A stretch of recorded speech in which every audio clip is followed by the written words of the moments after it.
If you watched yesterday's video, I did promise I was going to show off the deck that I used to hit Master 1 this season, and that is none other than Vanquish Souls, one of the best decks in the game at the minute. I actually believe it currently is tier 1, if not was tier 1 very briefly. But this deck's absolutely phenomenal. I have changed it since my last deck profile on it. I made a couple of minor changes, which I'm going to talk about at the end of the video. I'm going to go through the differences and why we made those decisions and everything. But first and foremost, I have 4 replays lined up that were just some spectacular games from the climb. It was a really engaging climb. I really enjoyed it. But yeah, it was a whole lot of fun. Got the Master 1, one of the best decks in the game. What do you want me to say? It's also one of the most enjoyable, and I am definitely going to be playing it a lot more, even still. So if you want to see more of this deck, absolutely stick around and subscribe to catch a video every single day if that's what you're into. Absolutely, and like this one, if you enjoy watching it. I'm not going to take up too much time here at the beginning.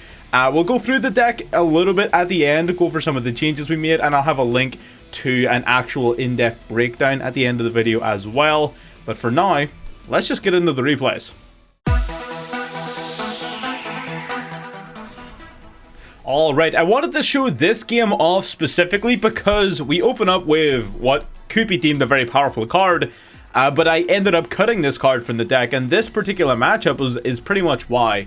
During the high rank master claim, for whatever reason, Kashtira was fucking everywhere. I couldn't go 2 games without seeing it.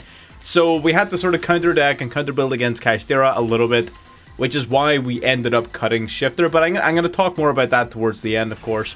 But I just wanted to very briefly show it off. Again, going into a Kashtira matchup, Kashtira is still a really powerful deck if it opens up all the pieces. So whenever they've got an absolutely fucking nutty hand like this, you're fighting an uphill battle. So they're going to go into Shangri-La here, of course, using the Rise Heart. They've got fucking everything they could possibly want. Everything their little heart could desire. They're going to grab back the Big Bang and everything and start locking up our zones. It's not looking good. It really is not. They're going to add the Royal Rare Big Bang back to hand. We're going to use this now to go into the Rise Heart, which is pretty much the plan. Kashtira Birth, going to allow him to go into another monster, bringing back the Unicorn Exceed, summoning into the Dracosack, which is interesting. Dracosack basically allowing him, he summons out a couple of tokens and stuff. I don't know if he's going to use those for anything, but you know, it is what it is. Now he's going to go for the Mega Phantom Beast, going to pop the tokens, I guess.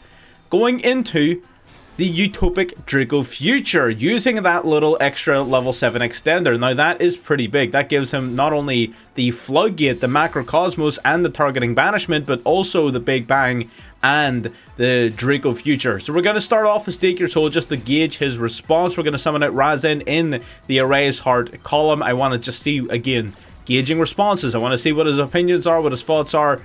He does not use anything in response to Razin's effect here, so we're going to use Razin's secondary effect.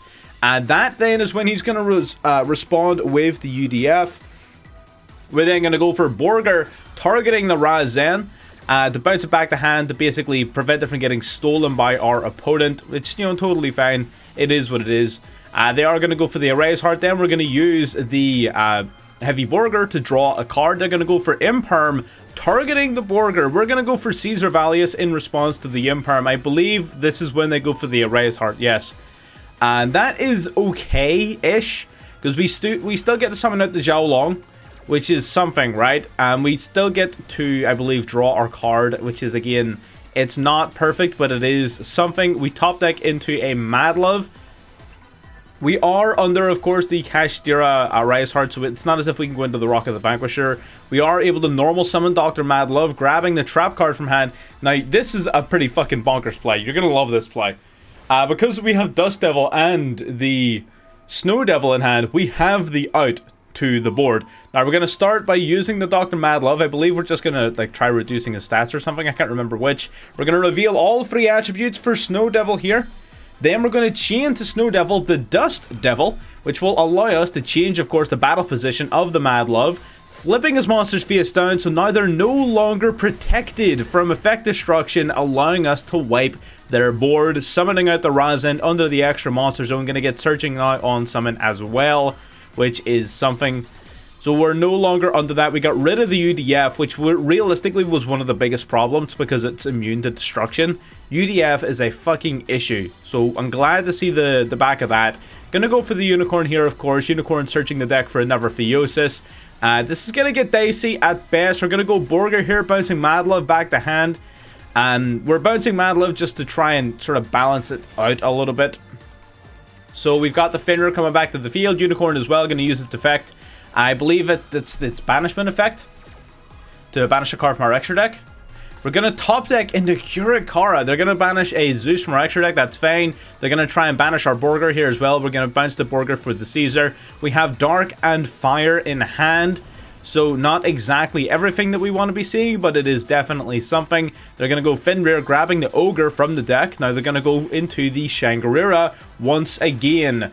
Using Big Bang, going to try wiping the field. We've got now just the one fire in hand, so we are going to use Xiaolong's effect just to switch that monster to attack position, making it much more vulnerable to destruction. He is unfortunately able to go in and go into Theosis for a Fenrir. He can't pop our Caesar Valius, of course, because of our trap card, but he is able to bring out another Fenrir, going into the Ogre to grab preparation here. So he actually bounced back phenomenally from the major board wipe that we put him through. He does manage to swing over Caesar with that 3100 attack on the Ogre. Thanks to the field spell, he was bigger than the Caesar. We do survive the turn. He is a set card, Macrocosmos, targeting two targeting banishments as well as the face down. We are going to go for Drissworm here.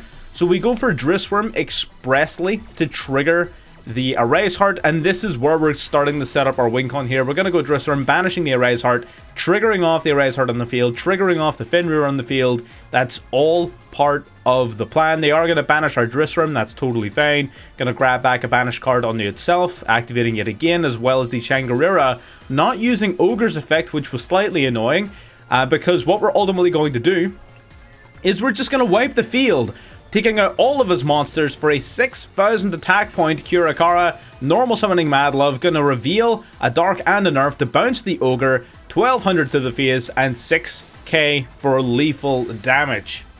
Very interesting game. Kurakara being a phenomenal card in this meta. I really fucking love this card. I think it's awesome.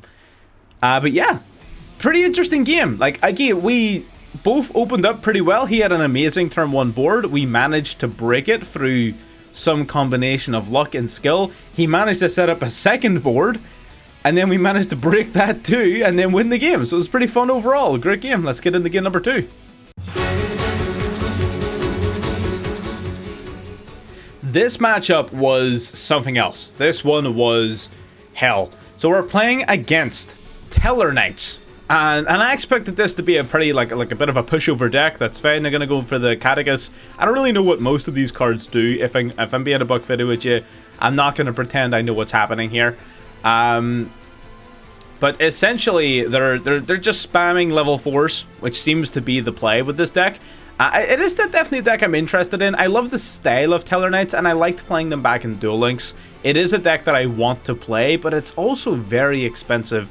Now that I'm finished building Libromancers, I will probably consider coming back around to do Constellar or Tellarknights, but we'll need to wait and see. It is a little bit on the pricey side, but we'll see.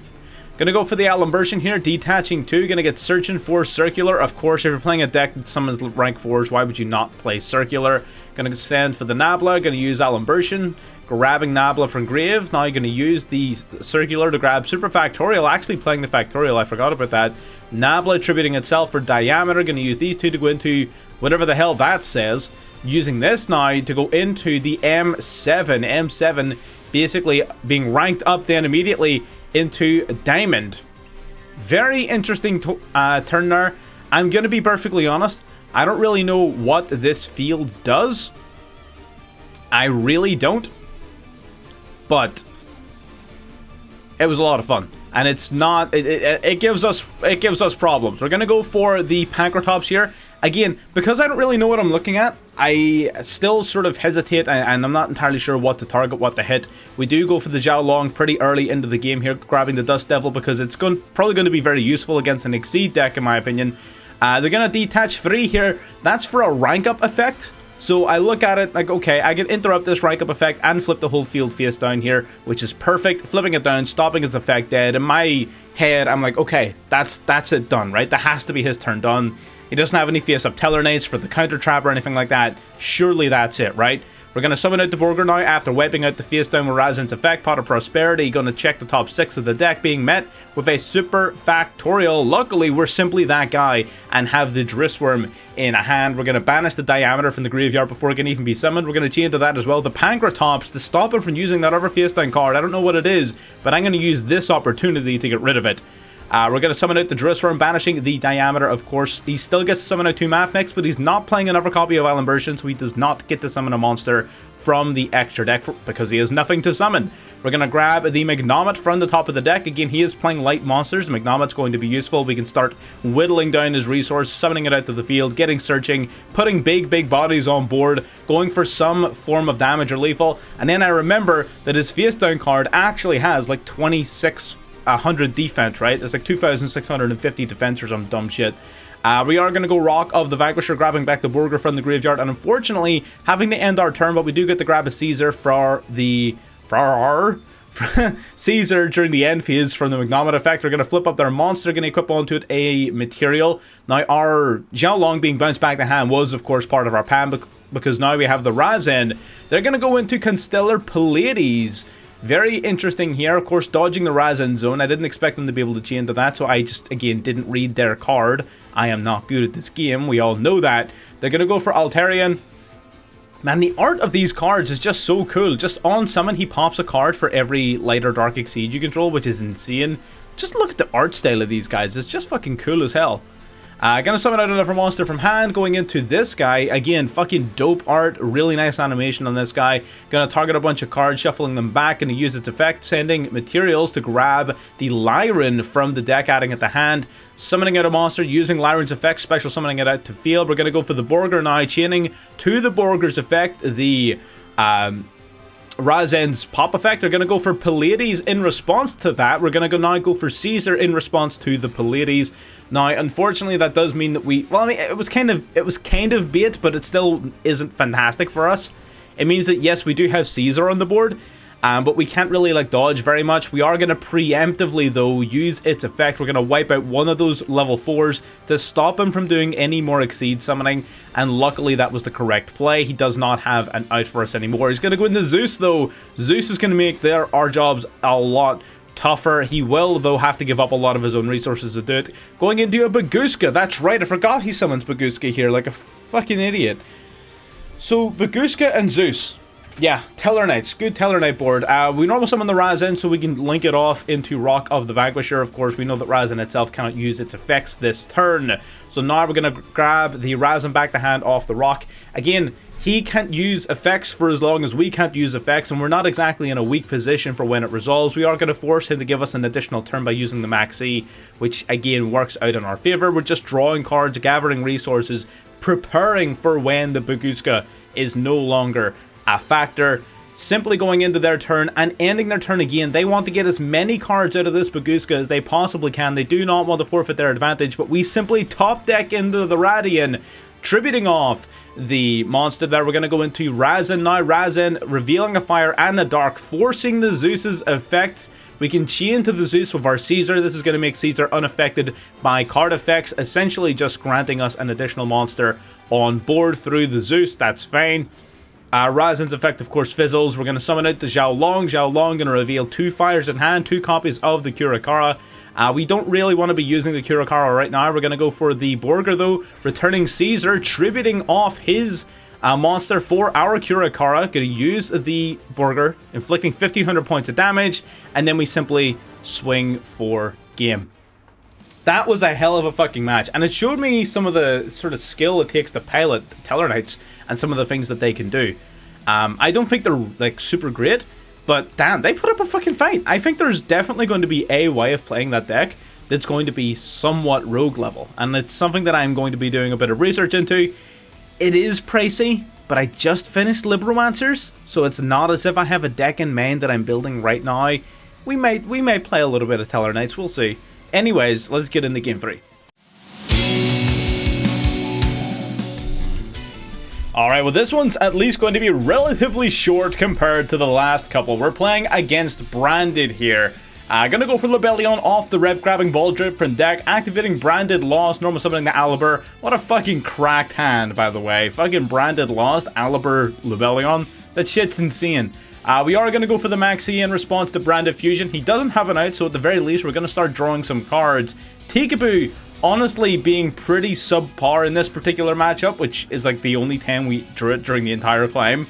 So, do with that as you will. Double Small World does limit the utility of our hand. They're going to add Mercurier, then immediately use it to negate our Drissworm when we try to remove that Lebellion from the graveyard.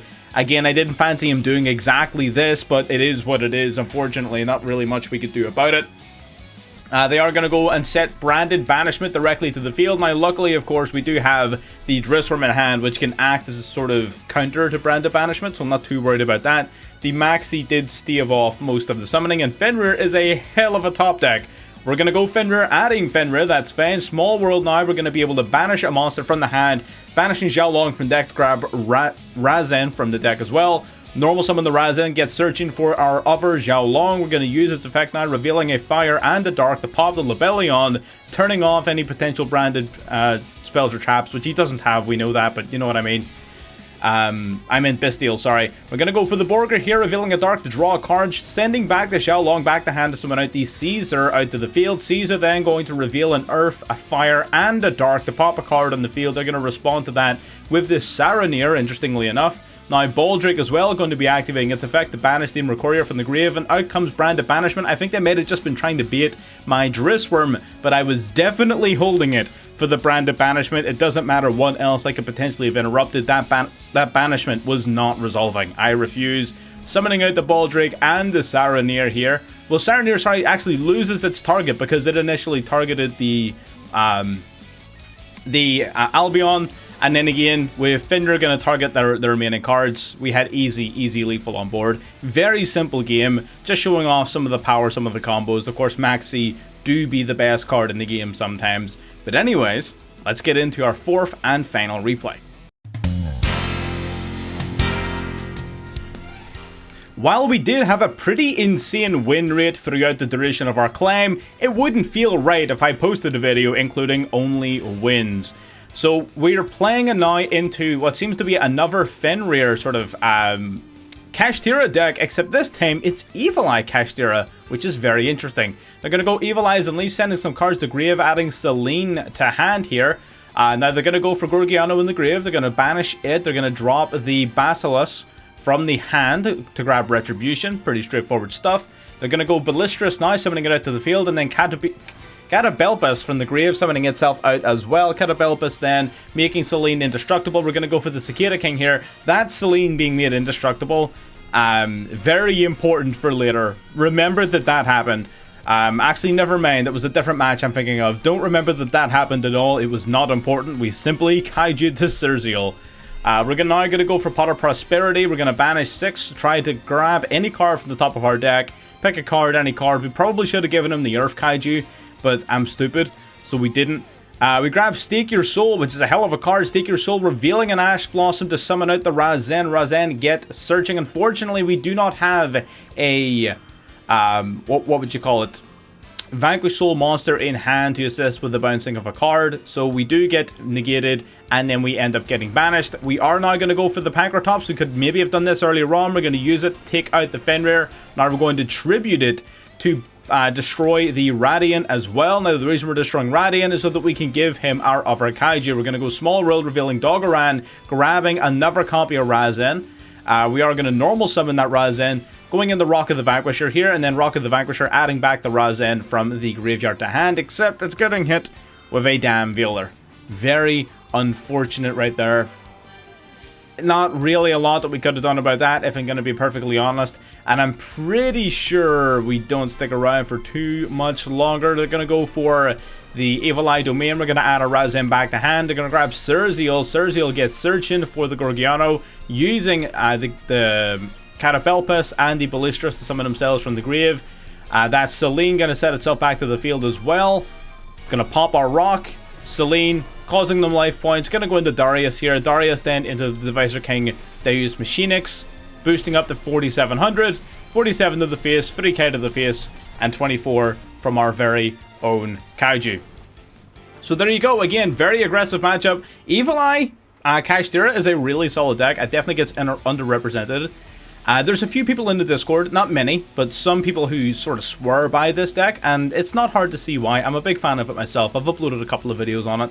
But yeah, really fun claim overall. This is one of very few setbacks. Our win rate was pretty fucking insane, if I'm going to be honest. Like, we were absolutely killing it, but I don't like uploading only wins, right? I want to show that the deck isn't invincible. Anyways, let's get in, and we'll have a quick look over the actual deck list. Alright, so I've uploaded quite a lot on this deck recently, so I'm not going to bore any of our longer term viewers by going over the full deck card for card. I will, however, link that on screen in just a wee minute. What I am briefly going to talk about is some of the changes I made since the last video I put up on this, which was admittedly only like 4 days ago. So what changes we made? Well, we dropped the DD Crow. DD Crow sucked. I talked about it even in that video. It was pretty mid. We went back to using the Bestials.